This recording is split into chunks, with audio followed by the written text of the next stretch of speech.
साथियों नमस्कार। स्वागत है आपका शिक्षा मनोविज्ञान एवं बाल विकास की कक्षा में। साथियों आज की कक्षा में हम पढ़ेंगे अवधान, अवधान के अर्थ, प्रकार एवं शैक्षिक निहितार्थ। साथियों महत्वपूर्ण टॉपिक आज की कक्षा में हम पढ़ने जा रहे हैं। अगर आप चैनल पर नए हैं तो चैनल को सब्सक्राइब करें, वीडियो को लाइक और शेयर करें। साथियों अवधान क्या है? सबसे पहले हम अवधान का अर्थ जानेंगे कि जो अवधान ये शब्द है इसका अर्थ क्या होता है। तो साथियों शिक्षा में अवधान और रुचि का महत्वपूर्ण स्थान है। जब हम शिक्षा की बात करते हैं, एजुकेशन की बात करते हैं, तो उस एजुकेशन में, उस शिक्षा में अवधान और रुचि ये दो ऐसे शब्द हैं जिनका विशेष महत्वपूर्ण स्थान है, ऐसी बातें हैं जिनका महत्वपूर्ण स्थान है। मनोवैज्ञानिक दृष्टि से व्यक्ति के जीवन की सफलता अवधान और रुचि, अवधान व रुचि इन दोनों पर विशेष रूप से निर्भर करती है। किसी भी क्रिया को सीखने के लिए उस क्रिया के प्रति अवधान और रुचि का होना आवश्यक होता है। यानी हम जो भी कोई क्रिया करते हैं तो उस क्रिया के प्रति क्या होनी चाहिए? कोई ना कोई उस क्रिया के प्रति क्या होनी चाहिए? रुचि होनी चाहिए या अवधान होना चाहिए। तो यदि व्यक्ति का अवधान उस क्रिया की ओर नहीं है तो उस क्रिया को सीखने में कभी भी सफलता प्राप्त नहीं होती है। इसलिए सफल शिक्षक सबसे पहले अध्ययन के विषय को अवधान और रुचि का लक्ष्य बनाने का प्रयास करता है। साथियों अवधान जो है वो एक मानसिक प्रक्रिया है जिसमें चेतना किसी एक वस्तु पर केंद्रित रहती है। यानी कि अवधान क्या है? अवधान एक मानसिक क्रिया है। अवधान क्या है? एक मानसिक प्रक्रिया है। और इस मानसिक प्रक्रिया में क्या होता है कि जिसमें चेतना किसी एक वस्तु पर केंद्रित होती है। यानी कि अवधान क्या है? एक मानसिक प्रक्रिया है। और इस मानसिक प्रक्रिया में चेतना जो है, हमारी जो चेतना है वो चेतना क्या होती है? किसी एक वस्तु पर निर्भर, एक वस्तु पर केंद्रित होती है। यानी कि अवधान क्या है? अवधान एक मानसिक प्रक्रिया है जिसमें जो चेतना होती है वो एक वस्तु पर केंद्रित होती है। व्यक्ति अपने वातावरण में अनेक वस्तुओं को देखता है लेकिन वह वातावरण की सभी वस्तुओं की ओर समान रूप से ध्यान नहीं देता। आप सब जानते हैं कि व्यक्ति जो होता है वो वातावरण में बहुत सारी वस्तुओं को देखता है लेकिन सभी पर उसका ध्यान समान रूप से नहीं होता है। तो वह वातावरण की वस्तुओं में चुनाव करता है और कुछ विशेष वस्तुओं की ओर ध्यान देता है। यानी कि जो मनुष्य का ध्यान है वो किन पर होता है? विशेष पर होता है। यानी कि वातावरण में वस्तुएं तो बहुत सारी देखता है लेकिन उसका ध्यान विशेष वस्तुओं पर ही होता है। ठीक है, तो वो क्या करता है? जितनी वस्तुएं देखता है उन वस्तुओं में से चुनाव करता है और कुछ विशेष वस्तुओं पर क्या देता है? ध्यान देता है। तो यह चयनात्मक प्रक्रिया ही अवधान है। हम कह सकते हैं कि जो चयनात्मक प्रक्रिया है, चयनात्मक प्रक्रिया क्या है? अवधान कहलाती है। यानी कि मनुष्य जो है, अवधान को आप समझिए क्या है अवधान?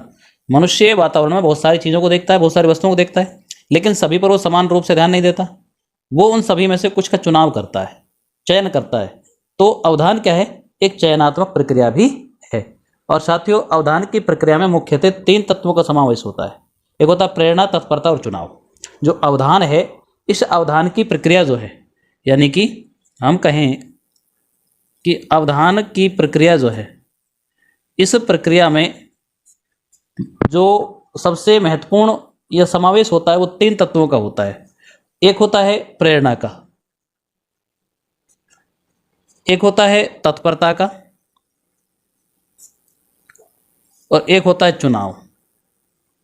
अर्थात 3 तत्व महत्वपूर्ण है, एक प्रेरणा, एक तत्परता और एक चुनाव करना। ठीक है, जैसे किसी कमरे में कोई शिक्षक व्याख्यान दे रहा है, मान लो। अब बाहर के बरामदे में कुछ विद्यार्थी बातचीत कर रहे हैं और पास की सड़क से संगीत की ध्वनि आ रही है।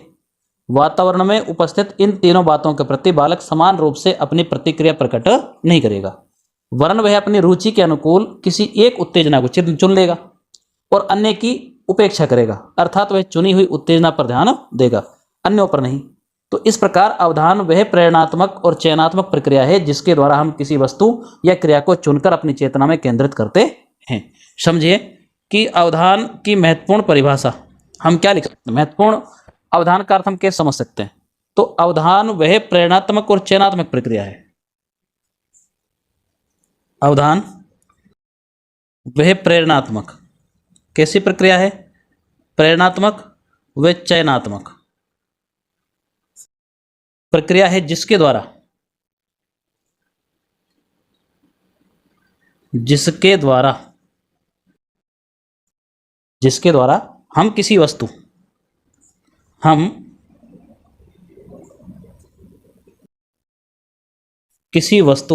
या क्रिया को चुनकर अपनी चेतना में केंद्रित करते हैं, अपनी चेतना में केंद्रित करते हैं। दोबारा समझिएगा कि अवधान क्या है। अवधान वह प्रेरणात्मक व चयनात्मक प्रक्रिया है जिसके द्वारा हम किसी वस्तु या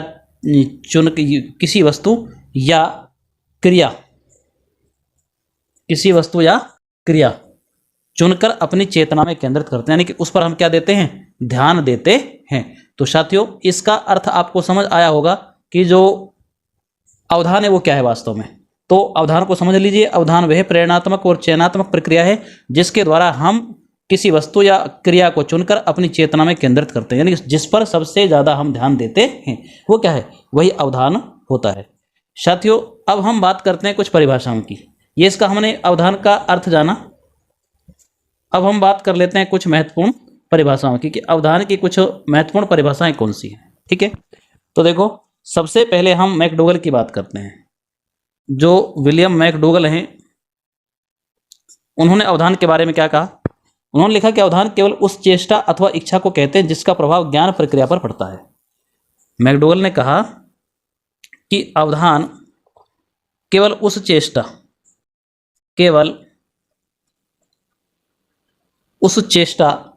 या इच्छा को कहते हैं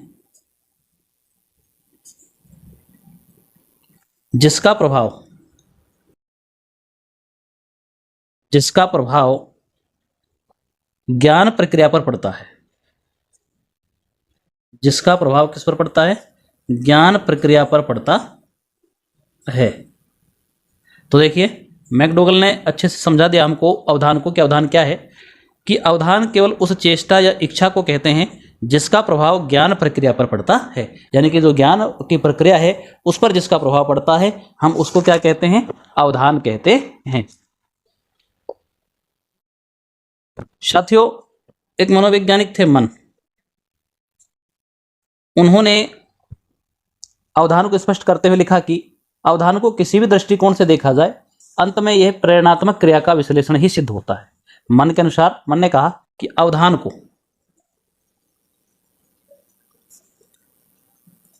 को किसी भी दृष्टिकोण से देखा जाए, किसी भी दृष्टिकोण से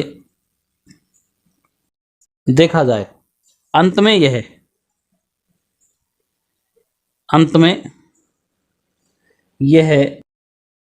प्रेरणात्मक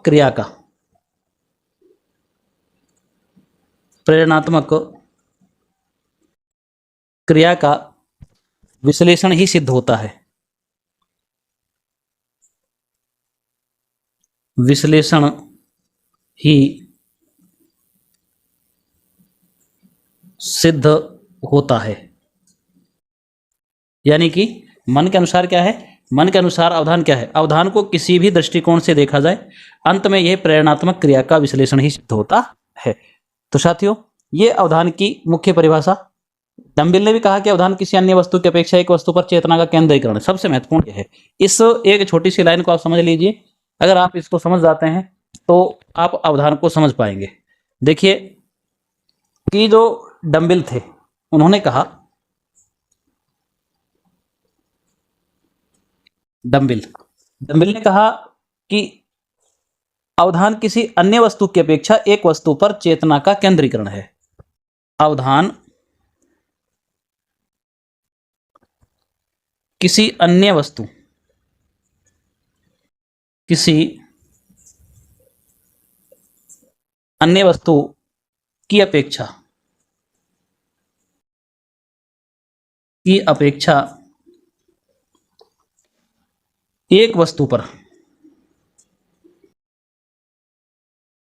एक वस्तु पर चेतना का केंद्रीकरण है। चेतना का केंद्रीकरण है। अर्थात इस शब्द को समझ लीजिए, आप अवधान समझ जाएंगे कि अवधान क्या है, यानी कि एक वस्तु पर चेतना का केंद्रीकरण। एक वस्तु पर चेतना का केंद्रीकरण क्या है, अवधान कहलाता है। तो साथियों, ये हुई अवधान की कुछ महत्वपूर्ण परिभाषाएं। अब बात करते हैं हम अवधान की विशेषताओं की। किसकी बात करते हैं, अवधान की विशेषताएं क्या हैं। तो साथियों, बात करेंगे हम अवधान की विशेषताएं जो कि महत्वपूर्ण है, वो कौन कौन सी हैं। तो देखिए, अवधान की महत्वपूर्ण विशेषताएं, एक है मानसिक सक्रियता। मानसिक सक्रियता, मानसिक सक्रियता है, ये मस्तिष्क को अवधान के समय सक्रिय रहने की आवश्यकता होती है। एक विशेषता है चंचलता। चंचलता यानी कि हम जिसको ध्यान बहुत ही क्या होता है, चंचल होता है, और ये किसी वस्तु या विचार पर कठिनता से 9 या 10 सेकंड स्थिर रह पाता है। आप ये ध्यान रखिएगा कि जो मन होता है ना, ध्यान जो होता है वो क्या होता है, बहुत चंचल होता है, और वो किसी भी वस्तु पर 9 या 10 सेकंड तक ही लगभग स्थिर रहता है। और इसकी विशेषताएं हैं अन्वेषणात्मकता। अन्वेषणात्मकता, साथियों, व्यक्ति का ध्यान नई नई वस्तुओं की ओर आकर्षित होता रहता है। फलस्वरूप हमारा ध्यान नई नई वस्तुओं पर केंद्रित होता है और हम उनके गुण दोष की छानबीन करने लगते हैं। तो खोजबीन करके, छानबीन करके कुछ नया जानने का प्रयत्न करने लगते हैं। इस प्रकार अवधान में अन्वेषणात्मकता की भी विशेषता होती है। ठीक है। और अन्य विशेषता इसकी होती है तत्परता अथवा तैयारी की। तत्परता अथवा तैयारी, यह भी इसकी महत्वपूर्ण विशेषता है। अवधान की जो स्थिति में हमारा संपूर्ण शरीर एक प्रकार की तत्परता या तैयारी की स्थिति में होता है।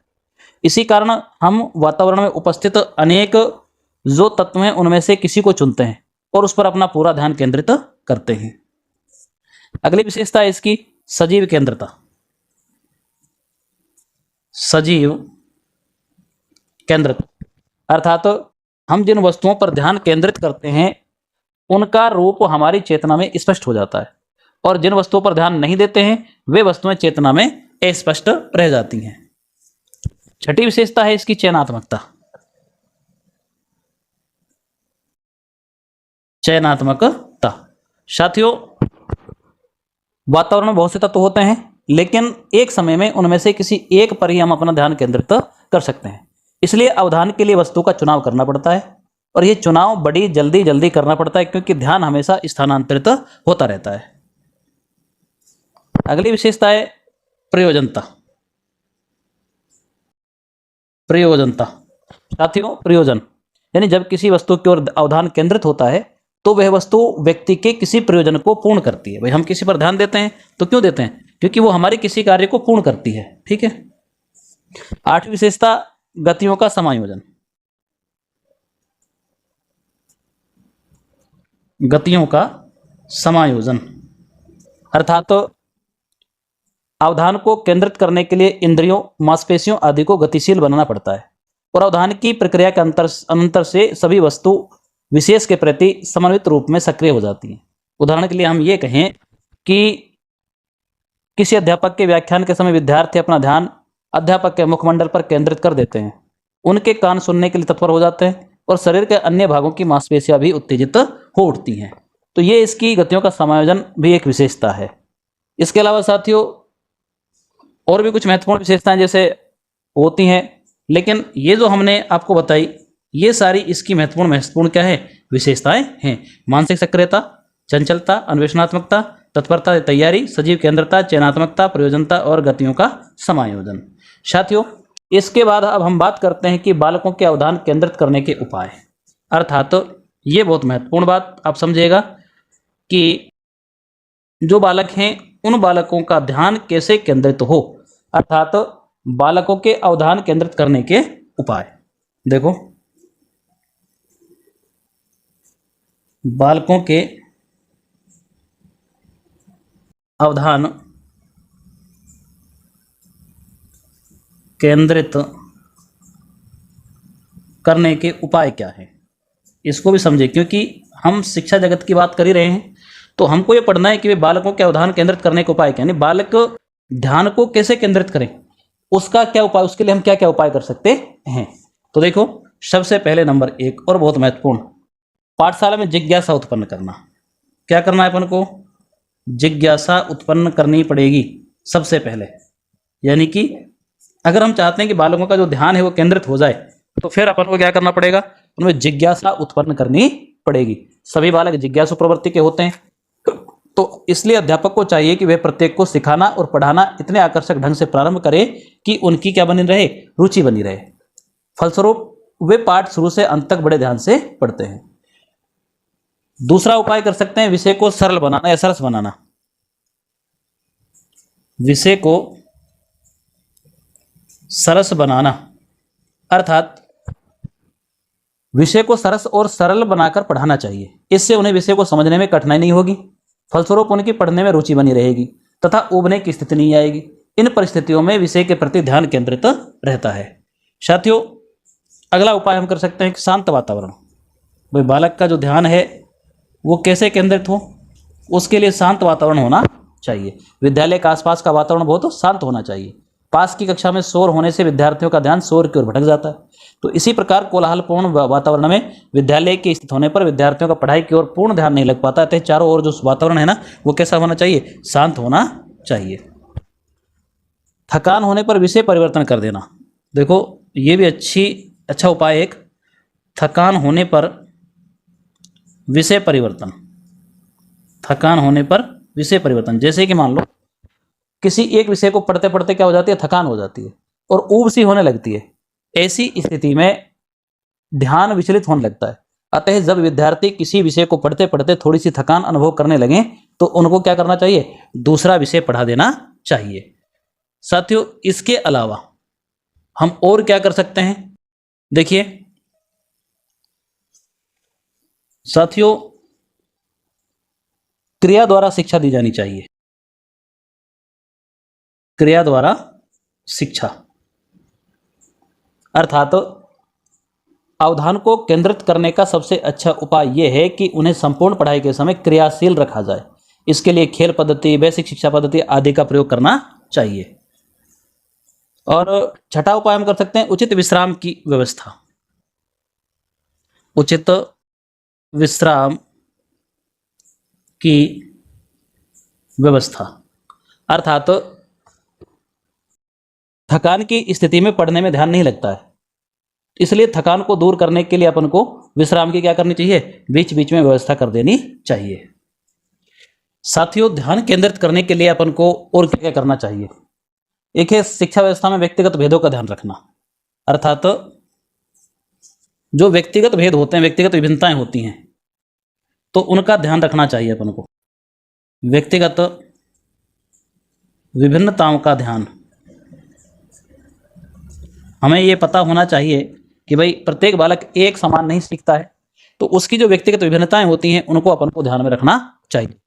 इसके अलावा साथियों, उचित व्यवहार, ये भी बहुत महत्वपूर्ण है। उचित व्यवहार अर्थात अध्यापकों के व्यवहार का बालकों पर गहरा प्रभाव पड़ता है। प्रेमपूर्ण और सहानुभूतिपूर्ण व्यवहार करने पर बालकों की पढ़ने में क्या हो जाती है, रुचि उत्पन्न हो जाती है और तब वे मन लगाकर अर्थात विषय की ओर ध्यान यानी अवधान को केंद्रित करके पढ़ते हैं। तो अध्यापक का व्यवहार कैसा होना चाहिए, अच्छा होना चाहिए। इसके अलावा श्रव्य दृश्य उपकरणों का प्रयोग करना चाहिए। श्रव्य दृश्य उपकरणों का प्रयोग, ये श्रव्य दृश्य जो उपकरण है इनको हम किसी अन्य वीडियो में विस्तार से पढ़ाएंगे, ये अलग ही टॉपिक है एक। तो देखो, विद्यार्थियों के ध्यान को विषय की ओर केंद्रित करने के लिए पाठन विधि में अपन को श्रव्य और दृश्य उपकरणों का प्रयोग करना चाहिए। इसके अलावा साथियों, स्वाभाविक प्रवृत्तियों पर आधारित शिक्षा। स्वाभाविक प्रवृत्तियों पर आधारित शिक्षा अर्थात जो शिक्षा है वो कैसी होनी चाहिए, वो स्वाभाविक प्रवृत्तियों पर आधारित होनी चाहिए। तो साथियों, ये हैं अवधान को केंद्रित करने के उपाय कि यदि आप शिक्षक बनने जा रहे हैं और शिक्षक बन जाते हैं तो आप बालकों का ध्यान जो है वो विषय पर कैसे केंद्रित करोगे। तो इसके लिए अपन को ये सारे उपाय करने चाहिए। साथियों, अब हम बात करते हैं अवधान के प्रकारों की। अब हम बात करेंगे कि अवधान के प्रकार कौन कौन से हैं, कितने प्रकार का होता है अवधान। तो अवधान के प्रकार, तो साथियों अवधान मुख्य रूप से हम 7 प्रकार अवधान के पढ़ेंगे। नंबर 1 होता है ऐच्छिक अवधान। ऐच्छिक अवधान अर्थात ऐच्छिक अवधान में व्यक्ति स्वेच्छा से किसी वस्तु या विचार पर अपनी चेतना को केंद्रित करता है। ठीक है। दूसरा है अनैच्छिक अवधान। अनैच्छिक अवधान अर्थात जब बाह्य उत्तेजनाएं और परिस्थितियां व्यक्ति को अपनी ओर ध्यान देने के लिए विवश कर देती हैं, चाहे वे किसी इसके लिए तत्पर हो या ना हो, तब ऐसे अवधान को क्या कहते हैं अपन, अनैच्छिक अवधान कहते हैं। एक होता है साथियों स्थूल अवधान। स्थूल अवधान, स्थूल अवधान क्या होता है, इसमें क्या होता है, चेतना का आकार के स्वरूप के कारण किसी उत्तेजक पर केंद्रित होती है। इसमें चेतना आकार के स्वरूप के कारण क्या होती है, किसी उत्तेजक पर केंद्रित हो जाती है। किसी भी स्थूल वस्तु, मोटर, मकान, फर्नीचर आदि पर व्यक्ति अपना अवधान केंद्रित कर सकता है। चौथा प्रकार है सूक्ष्म अवधान। सूक्ष्म अवधान, देखिए सूक्ष्म अवधान क्या होता है, चेतना चिंतन द्वारा किसी विशेष उत्तेजना पर अवधान का केंद्रित होना सूक्ष्म अवधान कहलाता है। इसमें मानसिक क्रिया का योग होता है। इसमें क्या होता है, मानसिक क्रिया का योग होता है। तो 5वां प्रकार अवधान का होता है अर्जित अवधान। कौन सा होता है, अर्जित अवधान। देखिए इसमें किसी अन्य उत्तेजक में रुचि रखने के कारण व्यक्ति उस विशिष्ट उत्तेजक पर अपनी चेतना को क्या करता है, केंद्रित करता है। जैसे कई बार व्यक्ति अरुचि के कारण कार्य करते हैं जिससे वे धनार्जन कर सकें, तो ये अर्जित अवधान है। ठीक है। और 6ठा प्रकार होता है अमूर्त अवधान।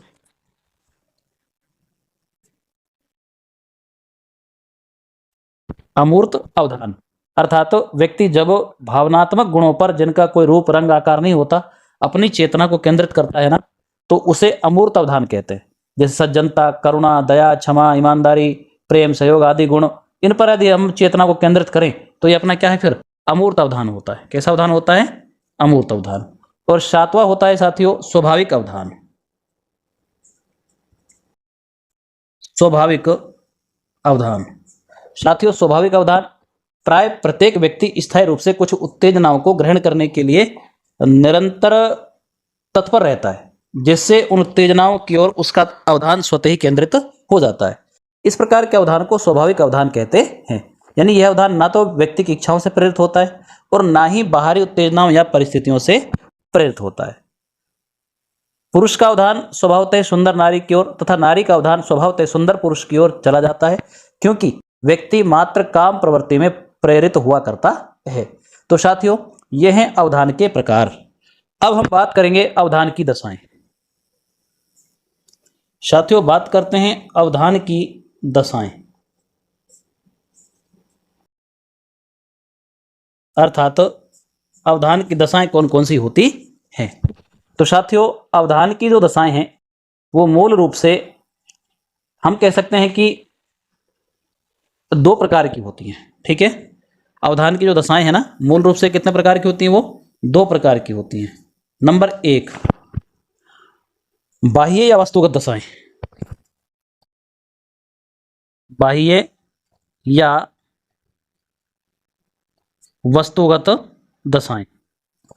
और दूसरी होती हैं आंतरिक या आत्मगत दशाएं। आंतरिक या आत्मगत दशाएं। तो साथियों ये होता है अवधान की 2 प्रकार की दशाएं होती हैं, एक बाह्य और एक आंतरिक। हम बाह्य को वस्तुगत दशाएं भी कहते हैं और आंतरिक को आत्मगत दशाएं भी कहते हैं। अब साथियों जैसे बाह्य या वस्तुगत दशाएं हैं, इसमें भी कई प्रकार की, जैसे उत्तेजना की प्रकृति है, उत्तेजना की तीव्रता है, उत्तेजना का आकार, उत्तेजना की स्थिति, उत्तेजना का परिवर्तन, उत्तेजना की नवीनता, उत्तेजना की गति, उत्तेजना की एकांतता, उत्तेजना की विषमता, पुनरावृत्ति, ये सब इसके अंतर्गत आती है बाह्य के अंतर्गत। और आंतरिक की बात करें हम तो आंतरिक में आती है जैसे रुचि। ठीक है। अभिवृत्ति आती है, आदत आती है, लक्ष्य, जिज्ञासा, अर्थ, ये सब किस में आते हैं? ये सब आते हैं आंतरिक या आत्मगत दशाओं में। तो साथियों, ये था अवधान। आज की कक्षा में हमने अवधान पढ़ा, अवधान का अर्थ पढ़ा, अवधान की जो दशाएं हैं वो पढ़ी। तो साथियों, बहुत महत्वपूर्ण टॉपिक आज का था। उम्मीद करते हैं कि आपको समझ आए होंगे। साथियों, चैनल को आप सब्सक्राइब जरूर करें, वीडियो को अधिक से अधिक लाइक और शेयर करें। मिलते हैं आपसे अगले वीडियो में, तब तक के लिए जय हिंद।